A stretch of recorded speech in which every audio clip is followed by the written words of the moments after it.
100 ಬಾರಿ ಮಾಡುವುದಕ್ಕಿಂತ 10 ಬಾರಿ ಲೇಸು, 10 ಬಾರಿಗಿಂತ 5 ಬಾರಿ ಲೇಸು, 5 ಬಾರಿಗಿಂತ 1 ಬಾರಿ ಸಾಲದೆ.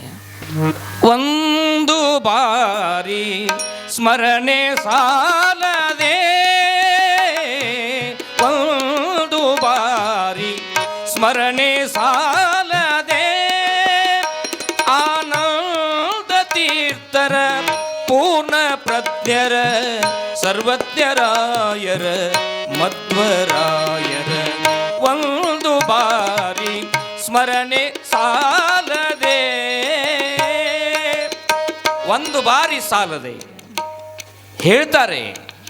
ಪೂರ್ಣ ಪ್ರಜ್ಞಳಾಗಿರ್ತಕ್ಕಂಥ ಪರಮಾತ್ಮಳು ಆ ದೇವಿಯ ಸ್ಮರಣೆ 1 ಬಾರಿ ಸಾಲದೆ. 1 ಬಾರಿ ಆಕೆ ಸ್ಮರಣೆ ಮಾಡಿದರೆ ದಾನವ ಕದಳಿಯ ಕಾಣನ ಮುರಿಯಲು ಆಣೆ ಬಂದಂಗೆ ಓಡಿ ಬರ್ತಾ ಇದ್ದಾಳೆ. ತಾಯಂದ್ರೆ, ಆ ದೇವಿಯ ಅವತಾರ ಇವತ್ತು ಕೂಷ್ಮಾಂಡ ಅಂತಕ್ಕಂಥ ನಾಮಾಭಿಧಾನವನ್ನು ಹೊತ್ತು ನಾಡಿನ ಎಲ್ಲ ಮುಮುಕ್ಷುಗಳು ಆ ದೇವಿಯ ಆರಾಧನೆ ಮಾಡಬೇಕಾಗಿತ್ತಂದ್ರೆ ಮನಸ್ಸು ಅನಾಹತ ಚಕ್ರದಲ್ಲಿ ಸ್ಥಿರಗೊಳಿಸಿ ಈ ಮನುಷ್ಯ ಜನ್ಮವನ್ನು ಸ್ಥಿರ ಮುಕ್ತಿ ಪಡೆಯದ ನರಜನ್ಮ ಬೇಕೆ, ಪರಮನ ನೆಲೆಗಾಣದ ಅತಿಜಾಣ್ಮೆ ಬೇಕೆ. ಸರ್ಪಭೂಷಣರು ಬರ್ಕೊಂಡು ಬರ್ತಾರೆ, ಮೋಕ್ಷ ಸಾಧನ ಸಾಮಗ್ರ್ಯಾಂ ಭಕ್ತಿರೇವ ಗರೀಷಿ. ನಾವೆಲ್ಲ ಮುಕ್ತಿ ಮುಕ್ತಿ ಮುಕ್ತಿಯನ್ನು ಹೊಂದಾಕ ಬಂದವರು. ಆದರೆ ಈ ಶರೀರವನ್ನು ಕೊಟ್ಟವರು ಯಾರು? ನಮ್ಮನ್ನೆಲ್ಲ ಸೃಷ್ಟಿ ಮಾಡಿದವರು ಯಾರು? ಬರ್ಕೊಂಡು ಬರ್ತಾರೆ, ಪುನರ್ವಿತ್ತಂ ಪುನರ್ಮಿತ್ರಂ ಪುನರ್ಭಾರ್ಯ ಪುನರ್ಮಹಿ ಏತತ್ ಸರ್ವ ಪುನರ್ಲಭ್ಯ ನ ಶರೀರ ಪುನಃ ಪುನಃ. ಏನ್ರಿ ಪುನರ್ವಿತ್ತಂ? ನಾವು ಭಾಳಷ್ಟು ಗಳಿಸೇವಿ, ಗಳಿಸಿದ್ದು ಕಳ್ಕೋತೀವಿ, ಆದರೆ ಕಳ್ಕೊಂಡಿದ್ದನ್ನು ಮತ್ತೆ ಪಡ್ಕೋಬಹುದು. ಪುನರ್ವಿತ್ತಂ ಪುನರ್ಮಿತ್ರಂ. ನಾವೆಲ್ಲ ಸಂಘಜೀವಿಗಳು, ಸಮಾಜದೊಳಗೆ ಒಬ್ಬರಿಗೊಬ್ಬರು ನಾವೆಲ್ಲ ಪರಸ್ಪರ ಅನೋನ್ಯ ಭಾವದಿಂದ ಇರ್ತಕ್ಕಂಥವರು. ಒಂದು ದಿವಸ ನಮ್ಮ ಮನಸ್ಸಿಗೂ ಅವ್ರ ಮನಸ್ಸಿಗೂ ಎಲ್ಲಿಯಾದರೂ ಕಿಂಚಿತ್ ಕೇದು ಆಯ್ತಂತಂದರೆ ಮಾತಾಡೋದು ಬಿಡ್ತೇವೆ. ನನ್ನ ಮುಖ ನೀ ನೋಡಬಾರ್ದು, ನಿನ್ನ ಮುಖ ನಾ ನೋಡಬಾರ್ದು ಅಂತ ಪ್ರಮಾಣ ಮಾಡೇವಿ. ಸಂದರ್ಭ ಬಂತು ಅಂದರೆ ಆ ಪ್ರಮಾಣವನ್ನು ಮುರಿಯೋದ್ರಲ್ಲಿ ನಾವು ನಿಸ್ಸೀಮರು. ಯಾಕೆ ಹಂಗೈತದು? ಏನೈತ್ರಿಪ್ಪ, ಜೀವನದೊಳಗೆ ಒಂದು ದಿವಸ ಎಲ್ಲರೂ ಸಾಯೋದೈತಿ, ಸತ್ತಾಗ ಯಾಕೆ ಮುಖ ಕೆಡಿಸ್ಕೋದೈತಿ ಅಂತ ತಿಳ್ಕೊಂಡು ಆ ಪ್ರಸಂಗದೊಳಗೆ ಅವರ ಬಂದು ಮುಂದೆ ನಿಂತು ಮಾಡ್ತಕ್ಕಂಥ ಪ್ರಸಂಗ ನಾವು ಭಾಳಷ್ಟು ನೋಡೇವಿ. ಪುನರ್ಮಿತ್ರಂ, ಕೂಡಿದ್ದ ಗೆಳೆಯರು ಮತ್ತು ನಾವು ಒಂದಾಗಬಹುದು. ಪುನರ್ಭಾರ್ಯ, ಭಾಳ ಮಂದಿ ಹೆಂಡತಿ ಕಳ್ಕೊಂಡವರು ನಾವೀಗ ಕೇಳ್ತಿಲ್ಲ. ಪರಮೇಶ್ವರ ದ್ರಾಕ್ಷಾಯಿನಿಯನ್ನು ಕಳ್ಕೊಂಡು ಮತ್ತೆ ಪಾರ್ವತಿಯನ್ನು ಪಡ್ಕೊಂಡ. ಆದರೆ ಹೆಸರು ಬದಲಾವಣೆ ಇರಬೇಕು, ಆದರೆ ಶರೀರ ಒಂದೇ ಬಂದು, ಶರೀರ ಒಂದೇ ಬಂದು. ಪುನರ್ಮಹಿ, ಈ ಲೋಕ ಈ ಮಣ್ಣು ಎಷ್ಟು ಸಲ ತುಳಿದೇವಂತಂದ್ರೆ ಏನು 1 2 ಅನಿಮಿತ್ಯ ಅರಿಗಡೆ ನಿಪ ಕಾಮಾದಿಗಳಿಗೆ ತನುವನೇಕವ ನಿತ್ಯ ಭವಭವಂಗದಲ್ಲಿ. ನಾವು ಈ ಭೂಮಿ ಎಷ್ಟು ಸಲ ತುಳಿದೇವಂತಂದ್ರೆ ಲೆಕ್ಕಿಲ್ಲದಷ್ಟು, ಲೆಕ್ಕಿಲ್ಲದಷ್ಟು. ಸಪ್ತ ಸಾಗರದಷ್ಟು ತಾಯಿ ಹಾಲು ಕುಡ್ದೇವು ನಾವು. ಅದೆಂಗಂತೀರಿ? ಅಕ್ಕ ಹೇಳಿಲ್ಲೇನು? ಒಂದಲ್ಲ 2 3 4 84 ಲಕ್ಷ ಯೋನಿಯೊಳಗೆ ಬಂದೆ ಬಂದೆ ಬಾರದ ಭವಂಗಳ ಉಂಡೆ ಉಂಡೆ. ಒಬ್ಬರ ತಾಯಿಯಂದ್ರೆ ಆಗಿಲ್ಲ ನಮಗೆ, ಒಂದ ಯೋನಿ ಆಗಿಲ್ಲ, ಒಂದೇ ತಂದೆ ಆಗಿಲ್ಲ. ಭಾಳ ಭಾಳ ಭಾಳ ನಾವೆಲ್ಲ ಆ ತಾಯಿಯ ಹಾಲು ಕುಡ್ದೇವಿ, ಸಪ್ತ ಸಾಗರದಷ್ಟು. ನಮ್ಮನ್ನು ಹೋಗಿದ್ದು ಸ್ಮಶಾನ ಒಂದೂ ಉಳಿದಿಲ್ಲ. ನಮ್ಮನ್ನು ಸುಡುಗಾಡ ಯಾವ ಲೆಕ್ಕಿಲ್ಲದಷ್ಟಾಗ್ಯಾವ. ಅದಕ್ಕೆ ಸರ್ಪಭೂಷಣ ಬರ್ಕೊಂಡು ಬರ್ತಾರೆ, ಇನ್ನಾದರೂ ಈ ಭವಕ್ಕೆ ಹೇಸಬಾರದೆ. ನಿಮಗೆ ಸಾಕಾಗಿಲ್ಲ ಅಂತ ಕೇಳ್ತಾ ಇದ್ದಾರೆ. ಆದರೆ ಈ ಸಾಕುತನ ಮಾಡಿಕೊಟ್ಟವಳು ಯಾರು ಅಂತ ಕೇಳಿದರೆ ಆ ತಾಯಿ. ಯಾವಾಗ ಕುಷ್ಮಾಂಡ ದೇವಿ ಅವತಾರ ತೊಟ್ಕೊಂಡು ಬಂದ್ಲು ಅವಾಗ ಈ ಸೃಷ್ಟಿ ಇರಲಿಲ್ಲ. ಕುಷ್ಮಾಂಡ ಹೆಸರು ಎಷ್ಟು ಚೆನ್ನಾಗೈತೆ ನೋಡ್ರಿ. ಕು ಅಂದರೆ ಅತಿ ಚಿಕ್ಕದು, ಉಷ್ಮ ಅಂದರೆ ನಗು, ಅಂಡ ಅಂದರೆ ಬೀಜ. ಏನ್ರಿ ಸುಮ್ಮನೆ ಒಂದಿಷ್ಟು ನಕ್ಕ ಬಿಟ್ಟಳು. ಅಷ್ಟು ನಕ್ಕಿದ್ದಕ್ಕೆ ಇದು ಬ್ರಹ್ಮಾಂಡ ಉತ್ಪತ್ತಿ ಆಯ್ತಂತ ನೋಡ್ರಿ. ತನ್ನ ವಿನೋದಕ್ಕೆ ತಾನೇ ಸೃಷ್ಟಿಸಿದ ಜಗತ್ತು ನೋಡ. ನಾವು ನಕ್ರೆ ಏನಾದ್ರು ಸೃಷ್ಟಿ ಆಗ್ಬೋದು. ಭಾಳಾದ್ರೆ ನಕ್ರ ಫ್ರೆಂಡ್ಶಿಪ್ ಆಗ್ಬೋದು. ಆ ಫ್ರೆಂಡ್ಶಿಪ್ ಎಲ್ಲಿ ಮಟ್ಟ ಮೊದಲು ನಕ್ಕಾಗ ಆ ಫ್ರೆಂಡ್ಶಿಪ್ಪು ಭಾಳ ಚಂದ ಇರ್ತೈತಿ. ತಿಂಗಳು 2 ತಿಂಗಳು ಆದ ಮ್ಯಾಲ ನಮ್ಮ ಮುಖ ಎತ್ತು ಅವ್ರ ಮುಖ ಹತ್ತ. ಹೆಂಗಿರ್ಬೇಕು ನಗುವಿನೊಳಗೆ 6 3 9 9 6 3 6 ಸಂಖ್ಯೆ 3 ಸಂಖ್ಯೆ ಕೂಡಿಸಿ ಬರೆದ್ರೆ 6 ಮುಖ 3 ನೋಡ್ತೈತಿ, 3 ಮುಖ 6 ನೋಡ್ತೈತಿ. ಅದೇ ಸಂಖ್ಯೆ ಉಲ್ಟಾ ಬರುತ್ತೆ ನೋಡ್ರಿ. 3 ಮುಖ ಇತ್ತ 6 ಮುಖ ಹತ್ತ. ಸಂಖ್ಯೆ ಗಣಿತವಿದನು ಕೂಡಿ ಕಡೆಯ ಬಲ್ಲಾತನೇ ತ್ರಿಣೇ ನೆನಿಪನು ಲೆಕ್ಕಿಗರ ಮಧ್ಯದಳು. ಹೇಳೇನಿಲ್ಲ ನಿಮಗೆ 9 ಮಗ್ಗಿ 9 ಮಗ್ಗಿ 9 9 9 ಹೌದಲ್ಲ. 9 2 1 8 9 9 3 27 2 7 9 ಹಂಗೆ ಕೂಡಿಸ್ಕೊಂಡು ಹೋದ್ರೆ 9 ಉಳಿತದೋ. ಹಂಗೆ ನಮಗೆ ಸ್ಥಿರವಾಗಿರ್ತಕ್ಕಂಥ ಈ ಸಂಖ್ಯೆಯನ್ನು ಕೊಟ್ಟವ್ರು ಯಾರಂದರೆ ಕುಷ್ಮಾಂಡ ದೇವಿ. ಸುಮ್ಮನೆ ನಕ್ಬಿಟ್ಲು. ಹಿಂಗೆ ನಕ್ಕಿದ್ದಕ್ಕೆ ಈ ಬ್ರಹ್ಮಾಂಡ ಸೃಷ್ಟಿ ಆಯ್ತಲ್ಲ, ಆ ನಗುವಿನೊಳಗೆ ಅದ್ಭುತವಾದಂಥ ಶಕ್ತಿ ಅದ. ಒಂದು ನಗುವಿನಿಂದ ಮಹಾಭಾರತವಾಯಿತು. ಒಂದು ನಗುವಿನಿಂದ ಅರಗಿನ ಮನೆಯೊಳಗೆ ದ್ರೌಪದಿ ದೇವಿ ವಾಯುವಿಹಾರ ಮಾಡ್ತಿದ್ಲು. ಹೆಂಗಾರ ಕಟ್ಸ್ಯಾರಂತ ಧೃತರಾಷ್ಟ್ರನ ಹಿರಿಯ ಪುತ್ರ ದುರ್ಯೋಧನ ನೋಡಕ್ಕೆ ಹೋಗಿದ್ದ.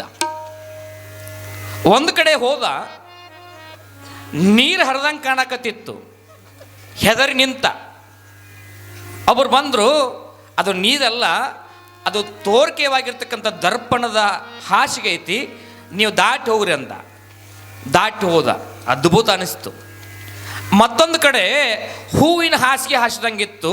ವಿಚಾರ ಮಾಡಿದ, ಬಹುತೇಕ ನನ್ನ ಟೆಸ್ಟ್ ಮಾಡೋಕ್ಕೆ ಈ ಹಾಸಿಗೆ ಹಾಸ್ಯಾರು, ಬಹುತೇಕ ಗಟ್ಟಿ ಐತಿ ಅಂತ ದಾಟಿ ಹೋಗಕ್ಕೆ ಹೋಗಿದ್ದ. ದುಡುಮ್ ಅಂತ ಬಿದ್ದ.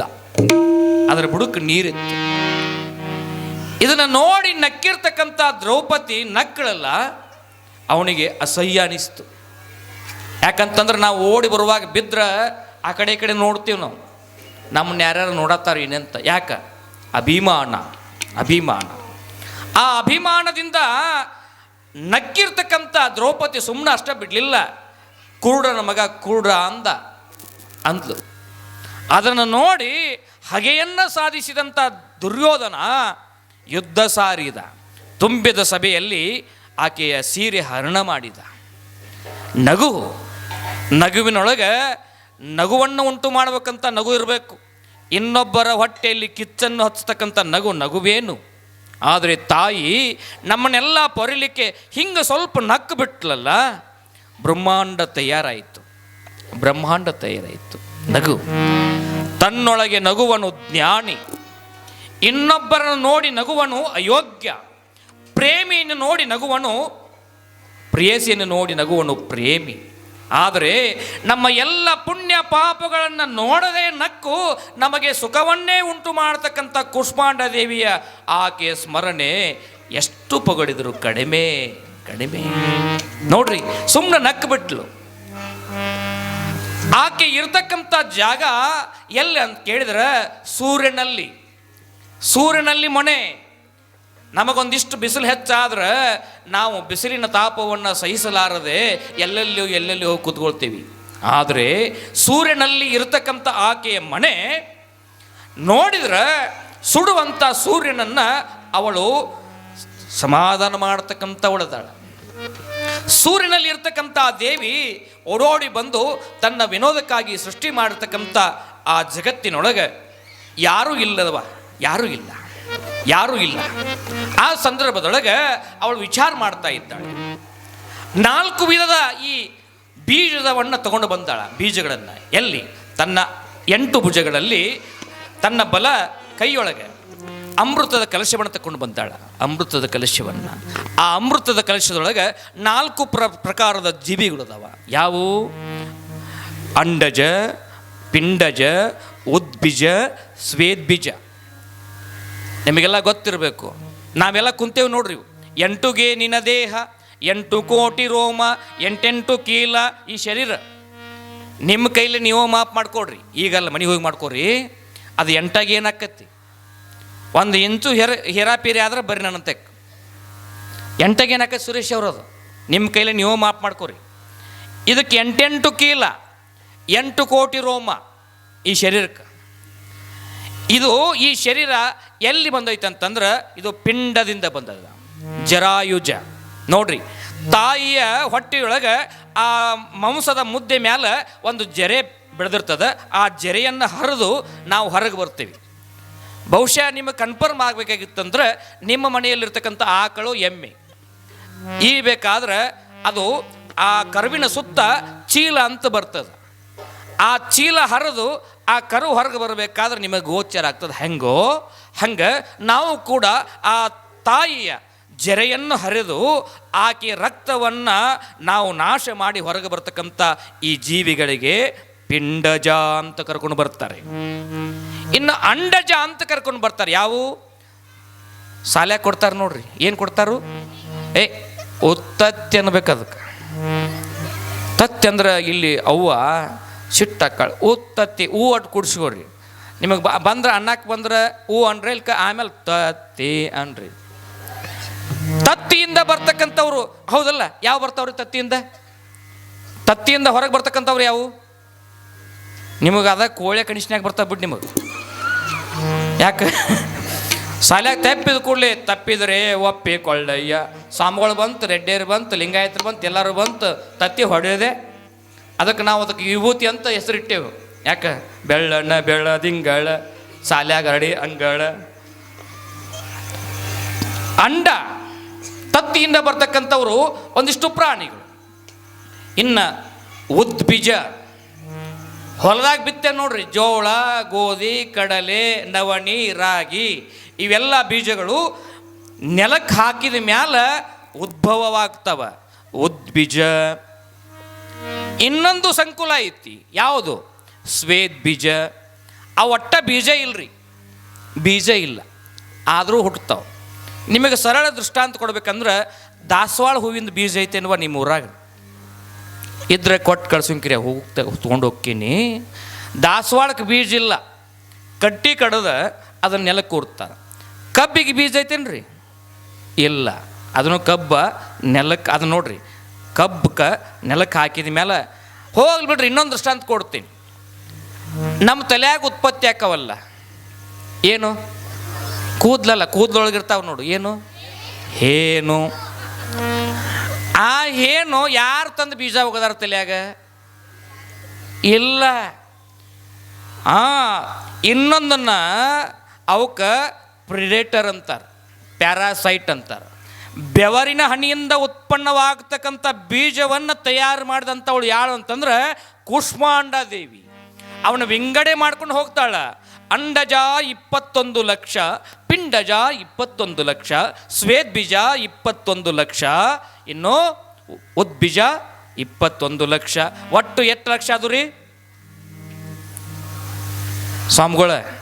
ನಾವಂತಿ ಸಾಲಿ ಹೋಗ್ಕವ್ ಕರೆ ಲೆಕ್ಕ ಕೇಳಬೇಡ್ರಿ. ಅಣ್ಣ ಕೊಡ್ರಿ, ವಿಡಿಯೋ ಮಾಡಕತ್ತಾರ ಕೊಡ್ರಿ. ಒಟ್ಟ 84 ಲಕ್ಷ. ಅದರೊಳಗೆ ಈ ಜಂತು ಅಂತಕ್ಕಂಥವ್ರು 21 ಲಕ್ಷ ಅದಾವಲ್ಲ, ಇವಕ್ಕೆ ಜಂತು ಅಂತಾರೆ. ಜಂತು. ಈ ಜಂತುಗಳನ್ನು ಸೃಷ್ಟಿ ಮಾಡಿ ದೇವಿಗೆ ಸಮಾಧಾನ ಆಗಲಿಲ್ಲಂತ. ಯಾಕ್ರಿ? ಏನು ಮಾಡೋದು? ಇವಕ್ಕೆಲ್ಲ ಅವಸ್ಥೆಗಳು ಕೊಟ್ಲು, ಜಾಗ್ರ ಕೊಟ್ಲು, ಒಂದಕ್ಕೆ ಸ್ವಪ್ನ ಕೊಟ್ಲು, ಒಂದಿಷ್ಟು ಸುಪ್ತ ಕೊಟ್ಲು. ಆದ್ರೆ ಜಾಗ್ರ ಸ್ವಪ್ನ ಸುಸುಪ್ತಿ ಇರ್ತಕ್ಕಂಥ ಒಂದು ಪ್ರಾಣಿ ತಯಾರು ಮಾಡಿ ಅಂತಂದ್ರೆ ಆ ಪ್ರಾಣಿ ನನ್ನ ಉಪಕಾರವನ್ನು ಸ್ಮರಣೆ ಮಾಡಿ ಮನುಕುಲದ ಸಂತತಿಯನ್ನು ಈ ಭೂಮಿ ಮೇಲೆ ತಯಾರು ಮಾಡಿ ನನ್ನ ಭಜನೆ ಮಾಡ್ತಕ್ಕಂಥ ಒಂದು ಪ್ರಾಣಿ ಇರಬೇಕಲ್ಲ ಅಂತ ತಯಾರು ಮಾಡಿದ್ಲು. ಯಾವ ಪ್ರಾಣಿ ಅದು? ಇದೇ ಮನುಷ್ಯ. ಜಂತುನಾಂ ನರಜನ್ಮ ದುರ್ಲಭ. ಜಂತು ಒಳಗೆ ನರಜನ್ಮವನ್ನು ಸೃಷ್ಟಿ ಮಾಡಬೇಕಾದ್ರೆ ಅವಳು ಹೇಳಿದ್ಲಂತೆ, ಅಲ್ಲಿ ಮೊದಲು ಬ್ರಹ್ಮ ವಿಷ್ಣು ಮಹೇಶ್ವರನ ತಯಾರು ಮಾಡಿ ಈ ಮೂರಿಗೆ ಕೆಲಸ ಹಚ್ಚಿದ್ಲಂತೆ. ಬ್ರಹ್ಮನು ನಮ್ಮನ್ನು ಸೃಷ್ಟಿ ಮಾಡಿ ನಮಗೆ ಸುಂದರವಾದ ಅವಯವಗಳನ್ನು ತಯಾರಿಸಿ ಬ್ರಹ್ಮರಂಧ್ರದಿಂದ ನಮಗೆ ಜ್ಞಾನವನ್ನು ಕೊಟ್ಟು ಬ್ರಹ್ಮರಂಧ್ರದೊಳಗೆ ವಿವೇಕವನ್ನು ಇಟ್ಟು ಆ ವಿವೇಕದಿಂದ ನೀನಾರು ಆನಾರು, ಈ ದೇಹ ಬಂದ ಪರಿ ಯಾವುದು, ನಾನು ಎಲ್ಲಿದ್ದೇನೆ, ಎದಕ್ಕೆ ಬಂದೇನಿ, ಏನು ಮಾಡಬೇಕು ಅಂತಕ್ಕಂಥ ವಿವೇಕವನ್ನು ಬ್ರಹ್ಮನಿಂದ ತಾಯಿ ಕೊಡಿಸಿದ್ಲಂತ. ವಿಷ್ಣು ನಿನ್ನ ಕೆಲಸ ಏನು? ಭೂಮಿಗೆ ಬಂದವ್ರನ್ನ ಉದ್ಧಾರ ಮಾಡಬೇಕಾಗಿರ್ತಕ್ಕಂಥಂದ ಪಿಂಡಮಯ ಶರೀರ ಹೋಗಿ ಮಂತ್ರಮಯ ಶರೀರವನ್ನು ಮಾಡಲಿಕ್ಕೆ ಅಲ್ಲಲ್ಲಿ ಸಾಕ್ಷಾತ್ ಬರ್ಗೋ ನರಾಕೃತಿ. ನೀನ ಅಲ್ಲಲ್ಲಿ ಗುರುವಾಗಿ ಅವತಾರವನ್ನು ತೊಟ್ಟು ಯಾರು ದುಷ್ಟರದಾರೋ, ಯಾರು ಪಾಪಿಷ್ಠರದಾರೋ ಅವರಿಗೆ ನೀನು ಶಿಕ್ಷೆಯನ್ನು ಕೊಟ್ಟು ಅವರ ಮನವನ್ನು ಪರಿವರ್ತಿಸಿ ಅವರನ್ನು ಮುಕ್ತಿಯನ್ನು ಕೊಡಬೇಕಂತ ತಿಳ್ಕೊಂಡು ವಿಷ್ಣು ಭಗವಂತನನ್ನು ನೇಮಕ ಮಾಡಿದ್ಲನು.